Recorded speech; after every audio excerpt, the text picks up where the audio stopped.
প্রতিদিন আল্লাহ তাআলার শুধু একটি নাম ইসমে আজম এবং একটি দরুদ শরীফ চলতে ফিরতে যে ব্যক্তি পড়তে থাকবে সে প্রতিদিন কোটি কোটি টাকার মালিক হতে পারে।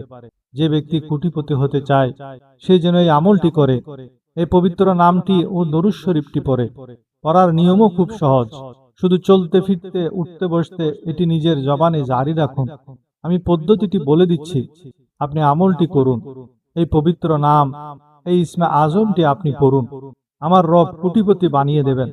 একটি দরুদ শরীফ পড়ুন, যত বড় কঠিন মুশকিল হোক আল্লাহ আসান করে দিবেন।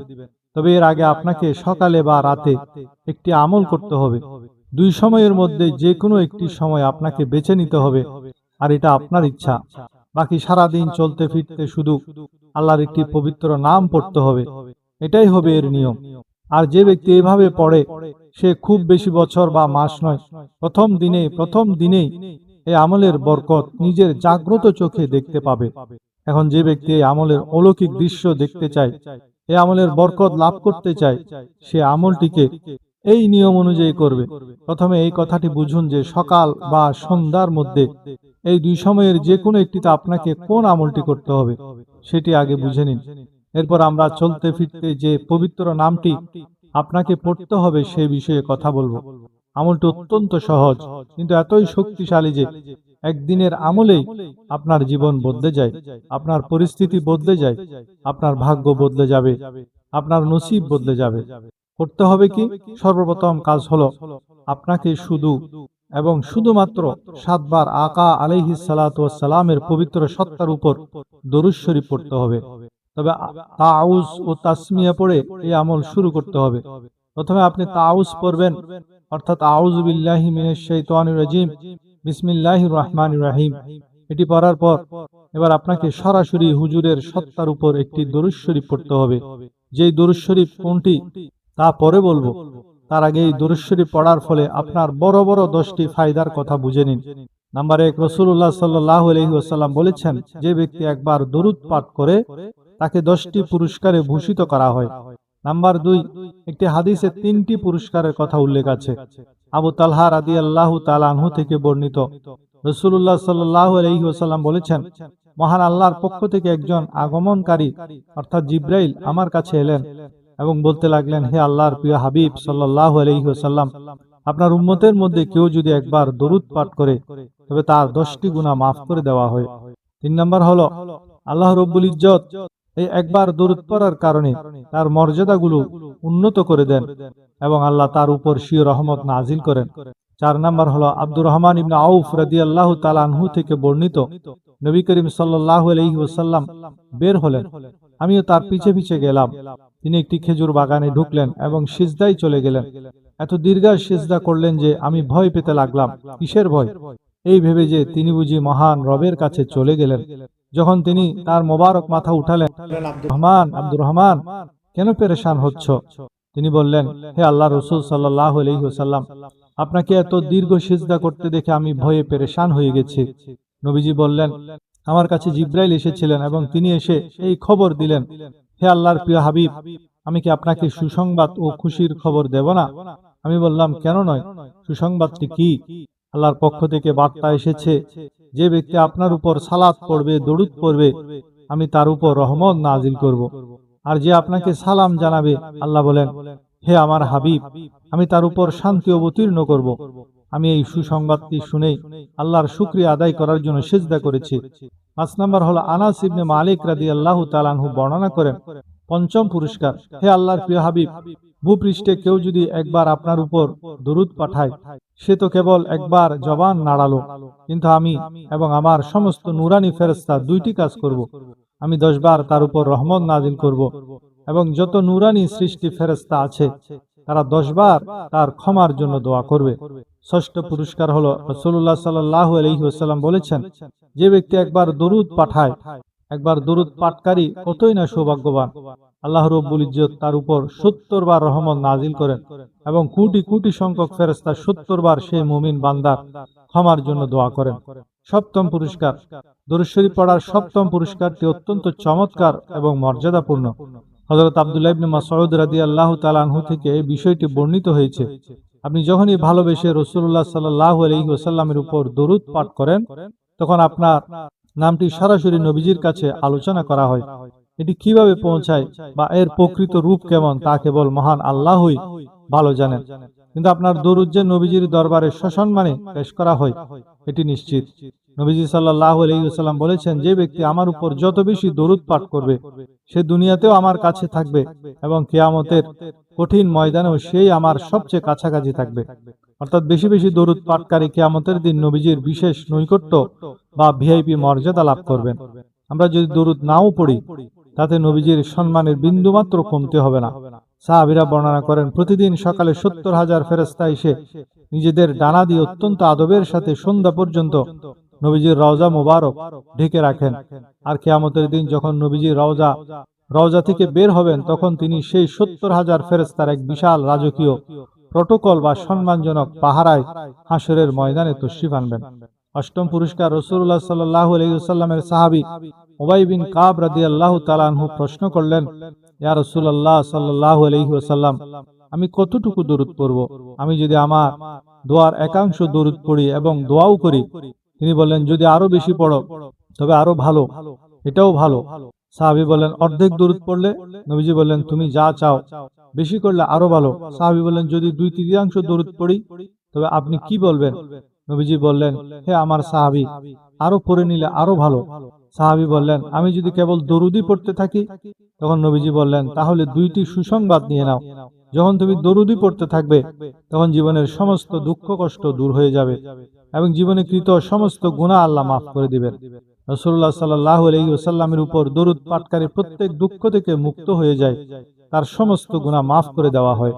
নবম পুরস্কার হলো, রাসূলুল্লাহ সাল্লাল্লাহু আলাইহি ওয়াসাল্লাম বলেছেন, যে ব্যক্তি আমার জন্য ওসিলা প্রার্থনা করে, যেমন আযানের পর আমরা বলি ওয়াবআসু মাকামাম মাহমুদা লিল্লাযী ওয়া'আদতা, এই দোয়া বা যা আমরা পড়ি কিয়ামতের দিন আমি মুহাম্মদ তার সুপারিশ করব। দশম পুরস্কার হলো, রাসূলুল্লাহ সাল্লাল্লাহু আলাইহি ওয়াসাল্লাম বলেছেন, কিয়ামতের দিন আমার সবচেয়ে কাছাকাছি সেই ব্যক্তি থাকবে যে দুনিয়াতে সবচেয়ে বেশি দরুদ পাঠ করত। আল্লাহ রব্বুল ইজ্জত আমাদের তার হাবিবের উপর বেশি বেশি দরুদ ও সালাম পেশ করার তৌফিক দান করুন, আমিন। আজকে ওজিফার সময় যে দরুদ শরীফটি পড়বেন সেটার অভূতপূর্ব কিছু ফজিলত আছে। এই দরুদটি মূলত যে কোনো মুসিবত থেকে তাৎক্ষণিক মুক্তির চাবি। এর প্রধান উপকারিতাগুলো হলো, যে কোনো প্রাকৃতিক দুর্যোগ, মহামারী বা কঠিন বিপদ থেকে আল্লাহ এই দরুদের উসিলায় রক্ষা করেন। এটি নিয়মিত পাঠ করলে দুনিয়া ও আখেরাতের যে কোনো নেক উদ্দেশ্য আল্লাহ পূরণ করে দেন। এই দরুদের মাধ্যমে বান্দার আত্মিক পরিচ্ছন্নতা লাভ হয় এবং আল্লাহর দরবারে মর্যাদা বহুগুণ বেড়ে যায়। দুশ্চিন্তা, বিষণ্ণতা ও ঋণগ্রস্ততা দূর করতে এই দরুদ চমৎকার কাজ করে। এই দরুদের একটি বিখ্যাত অলৌকিক ঘটনা আছে। ঘটনাটি হলো, একবার শায়েখ মুসা আল জরির একটি বড় জাহাজে করে সমুদ্র ভ্রমণে যাচ্ছিলেন। হঠাৎ সমুদ্রের প্রচন্ড ঝড় শুরু হলো। ঝড় এতটাই তীব্র ছিল যে জাহাজের মাস্তুল ভেঙে যাওয়ার উপক্রম হলো এবং বিশাল বিশাল ঢেউয়ের আঘাতে জাহাজটি ডুবুডুবু অবস্থা ধারণ করলো। জাহাজের ক্যাপ্টেন ও সমস্ত আরোহী নিশ্চিত মৃত্যুর কথা ভেবে কান্নাকাটি শুরু করলেন এবং আল্লাহর কাছে শেষ আকুতি জানাতে লাগলেন। শায়েখ মুসা বলেন, চারদিকের এই হাহাকারের মধ্যে আমার চোখ কিছুটা লেগে এলো। তন্দ্রাচ্ছন্ন অবস্থায় আমি স্বপ্নে স্বয়ং মহানবী হযরত মুহাম্মদ সাল্লাল্লাহু আলাইহি ওয়াসাল্লামের জিয়ারত লাভ করলাম। নবীজি সাল্লাল্লাহু আলাইহি ওয়াসাল্লাম স্বপ্নে শায়েখ মুসাকে অত্যন্ত কোমল সুরে বললেন, তুমি জাহাজের আরোহীদের বলো তারা যেন এই দরুদে তুনাজ্জিনা 1000 বার পাঠ করা শুরু করে। শায়েখ মুসা আল জরির রাহমাতুল্লাহ আলাইহি সাথে সাথে জেগে উঠলেন এবং জাহাজের সবাইকে নবীজির নির্দেশিত এই দরুদটির কথা জানালেন। মৃত্যুর মুখে দাঁড়িয়ে সমস্ত আরোহী অত্যন্ত ইখলাস ও কাতর অন্তরে দরুদটি পড়তে শুরু করলেন। শায়েখ মুসা বলেন, আমরা সবাই মিলে যখন দরুদটি মাত্র 313 বার পড়ে শেষ করেছি, ঠিক তখনই অলৌকিকভাবে সমুদ্রের সেই ভয়ঙ্কর ঝড় একদম থেমে গেল। আকাশ পরিষ্কার হয়ে গেল এবং জাহাজটি সম্পূর্ণ নিরাপদে ডুবে যাওয়া থেকে বেঁচে গেল। এই ঘটনার পর থেকে এই দরুদটির নাম হয়ে যায় দরুদে তুনাজ্জিনা বা মুক্তির দরুদ। যুগের পর যুগ ধরে বড় বড় ওলি বুজুর্গগণ যে কোনো কঠিন সংকটে এই দরুদের আমল করে আল্লাহর সাহায্য লাভ করেছেন। আমলের সহজ নিয়ম, সাধারণ অবস্থায় প্রতিদিন ফজর বা এশার নামাজের পর 3 বার, 7 বার বা 11 বার এই দুরূদ শরীফটি পড়ার অভ্যাস করা অত্যন্ত কল্যাণকর। আর বিশেষ প্রয়োজনে আপনার যদি বড় কোনো সমস্যা বা মনের তীব্র কোনো ইচ্ছা থাকে, তবে রাতের বেলা অজু করে নির্জনে বসে এই দুরূদ শরীফটি ৩১৩ বার পড়ে আল্লাহর কাছে হাত তুলে কান্না করে দোয়া করবেন। ইনশাআল্লাহ আল্লাহর রহমতে সেই সমস্যার দ্রুত সমাধান হয়ে যাবে। সেই দরুদের তুনাজ্জিনাটি হলো আল্লাহুম্মা সাল্লি আলা সাইয়্যিদিনা মুহাম্মাদিন সালাতান তুনাজ্জিনা বিহা মিন জামিইল আহওয়ালি ওয়াল আফাত ওয়া তাকদি লানা বিহা জামিআল হাজাত ওয়া তুতাহহিরুনা বিহা মিন জামিইস সাইয়্যাত ওয়া তারফাউনা বিহা ইনদাকা আলাদ দারাজাত ওয়া তুবাল্লিগুনা বিহা আকসাল গায়াত মিন জামিইল খায়রাত ফিল হায়াতি ওয়া বা'দাল মামাত। অর্থাৎ, হে আল্লাহ, আমাদের নেতা হযরত মুহাম্মদ সাল্লাল্লাহু আলাইহি ওয়াসাল্লামের উপর এমন দরুদ নাজিল করুন যার বরকতে আপনি আমাদের সমস্ত ভয়ভীতি ও বিপদ আপদ থেকে রক্ষা করবেন, আমাদের সমস্ত প্রয়োজন পূরণ করবেন, আমাদের সমস্ত পাপ থেকে পবিত্র করবেন, আপনার দরবারে আমাদের উচ্চ মর্যাদা দান করবেন এবং আমাদের জীবনের ও মৃত্যুর পরের সমস্ত কল্যাণময় আশা আকাঙ্ক্ষার শেষ সীমানায় পৌঁছে দিবেন। এবার আল্লাহর নামের ওজিফাটির ফজিলত এবং সে ওজিফাটি কিভাবে করবেন তা বুঝে নিন। ওজিফাটি করলে অভাব ও দরিদ্রতা দূর হবে, ধন সম্পদে কল্পনাতীত বরকত ও প্রাচুর্য আসবে। এই আমলের পর যে কোনো নেক হাজত, যেমন বিয়ে শাদী, ভিসা, চাকরি, বাড়ি বা যে কোনো সমস্যা আল্লাহর কাছে চাইলে তা দ্রুত পূরণ হয়। সমাজে, পরিবারে বা কর্মস্থলে হারানো সম্মান ফিরে পাওয়া যায়। মানুষ আপনার প্রতি সদয় হবে এবং সম্মান করবে। আমল করার সহজ নিয়ম হলো, মূল আমলটি দিনে একবার করতে হবে, সকালে বা সন্ধ্যায় যে কোনো একটি নির্দিষ্ট সময়ে। এই আমলটি অবশ্যই অজু অবস্থায় করতে হবে। তো শুরুতে একবার আউযুবিল্লাহ ও বিসমিল্লাহ পড়ে দরুদে তুনাজ্জিনা ৭ বার পড়ুন। দরুদে তুনাজ্জিনা আমি আগেই উল্লেখ করেছি। নাম্বার ২, অন্তর দিয়ে জিকির। এরপর চোখ বন্ধ করে ১ থেকে ৩ মিনিট মুখে কোনো শব্দ না করে নীরবে শুধু অন্তর দিয়ে আল্লাহ আল্লাহ স্মরণ করুন। নাম্বার ৩, আবার দরুদ। চোখ খুলে পুনরায় ৭ বার দরুদে তুনাজ্জিনা পড়ুন। নাম্বার ৪, সূরা ফাতিহা পাঠ। এরপর সূরা ফাতিহা ৪১ বার পাঠ করুন। খেয়াল রাখবেন, প্রতিবার সূরা ফাতিহা পড়ার শুরুতেই বিসমিল্লাহির রহমানির রহিম পড়তে হবে। এরপর ইসমে আজম পাঠ। সূরা ফাতিহা পড়া শেষ হলে আল্লাহর পবিত্র নাম ইসমে আজম ইয়া জাল জালালি ওয়াল ইকরাম, ইয়া জাল জালালি ওয়াল ইকরাম ৪১ বার এবং ইয়া রাফিউ, ইয়া রাফিউ, ইয়া রাফিউ ২১ বার পড়ুন। সবশেষে ইয়া আরহামার রাহিমিন, ইয়া আরহামার রাহিমিন পড়ে আল্লাহর কাছে ২ হাত তুলে নিজের যে কোনো নির্দিষ্ট প্রয়োজনের জন্য প্রাণ খুলে দোয়া করুন। সারাদিনের আমল। মূল আমলটি নির্দিষ্ট সময়ে শেষ করার পর সারাদিন যখনই সময় পাবেন, অজু থাকুক বা অজু না থাকুক, যে কোনো অবস্থায় আল্লাহর এই নামগুলো পড়বেন। ইয়া ফাত্তাহু, ইয়া আল্লাহ, হে উন্মোচনকারী, হে আল্লাহ। জীবিকা বা উপার্জনের সমস্ত বন্ধ রাস্তা খুলে দেওয়ার জন্য এই নাম উপযুক্ত।